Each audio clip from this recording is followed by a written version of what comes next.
y a très longtemps que le sommet avait divorcé d'avec la fermeté qui le caractérisait. Du moins, c'est un avis largement partagé. Et pourtant, entre-temps, il y en a eu des plus détestables dans la gestion. Cela dans de nombreux services.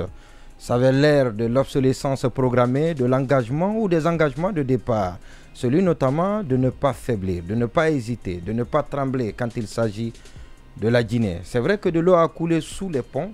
Des dénonciations calomnieuses empreintes de règlement de compte ont certainement douché les ardeurs du président qui semble agir désormais avec prudence. C'est ce qu'on apprend auprès de sources bien introduites qui justifient cette attitude de l'homme du palais Mohamed V par la centaine d'injonctions aux fins de poursuite faites par le ministre garde des Sceaux et le procureur général près la cour d'appel de Conakry, mais des injonctions qui n'ont jusqu'ici abouti à des résultats tangibles. À juste raison, il fallait alors agir désormais avec le plus grand discernement pour ne pas continuer à avilir la République et discréditer la très bonne et très courageuse initiative qui vise, pour rappel, à amenuiser considérablement la délinquance financière dans l'administration. Sauf que des clans insidieusement engagés dans une guerre d'intérêts et de positionnement ont profité de l'occasion pour éteindre chez le colonel président cette détermination qu'on ne pouvait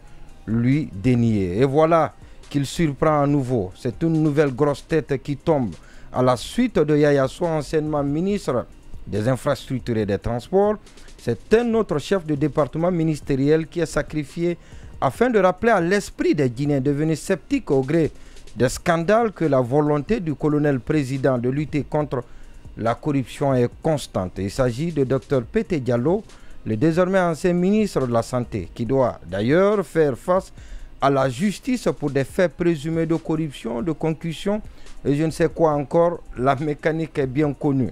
Le ministre Charles Orette devait se garder de nous servir un tel spectacle dont on connaît toujours l'issue, car ça peut amener une certaine opinion à s'interroger. Ça peut aussi amplifier le procès identitaire castrateur en horreur en faisant référence à un emblématique précédent.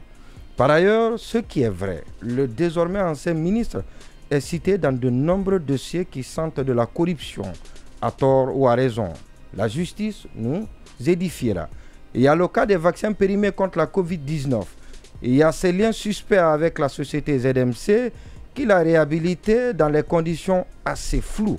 Il y a aussi les conditions de passation des marchés dans son département, ainsi que le contrat de gestion de l'hôpital donc avec une société qui n'existe sur aucun catalogue sérieux, dit-on. Sans compter les multiples arrêtés qu'il a signés et qui sont dénoncés par la primature d'un point de vue légal. Autant d'impairs qui pourraient expliquer la colère exprimée dans l'acte de révocation signé par son ancien patron à la présidence, mais qui ne justifie non plus qu'il soit le seul à payer pour des actes qui sont devenus un mode de gestion pour quantité de responsables au sommet de l'État. Des responsables qui ont non seulement l'apprentissage difficile, toujours improductif, et qui ne se gênent pas non plus d'agir dans le seul but de se remplir les poches. Malgré tout, on doit reconnaître que c'est une première de démettre un ministre soupçonné de corruption. Cela ne peut être un mérite louable quand la main qui a commencé à ne pas trembler doit demeurer ainsi dans tous les cas enfouis et ceux déjà qui font raffut.